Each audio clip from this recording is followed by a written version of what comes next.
Okay, now let's turn to the homework problems I asked you to try on page 132. Marisha, read us problem 3.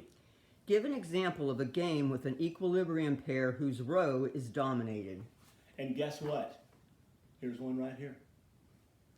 R3 is dominated by R1. R1 dominates R3 weakly because it returns a better payoff in C1, 7, as opposed to the payoff of R3 in C1, 5, and then it's identical the rest of the way. But as we saw, R3 also contains an equilibrium pair. So it is possible for a row that's weakly dominated, like R3 here by R1, to nevertheless contain an equilibrium point. And the basic idea can be revealed in an even simpler game. Imagine a game R1, R2, C1, C2 with the following payoff structure. 1, 1, 1, 2. Okay? These again are rows payoff. So if row plays R1 and column plays C1, row's going to get 1, column's going to lose 1. R1, C2, row's going to gain 1, column's going to lose 1. 1, minus 1, 2, minus 2.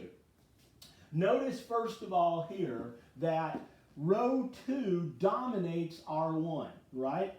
So row 2 dominates R1. They give the same payoff for row in C1, but the payoff for row in C2 is greater than the payoff for row 1 in C2.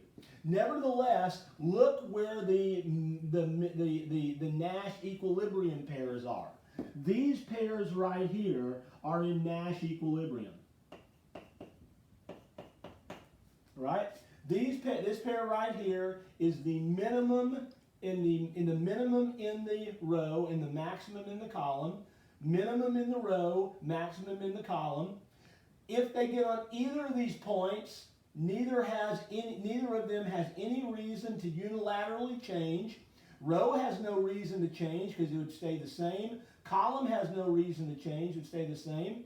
Row has no reason to change if they get on this point, because you go to 1 to 1. Column has no reason to change if it gets in this point, minus 1 as opposed to minus 2.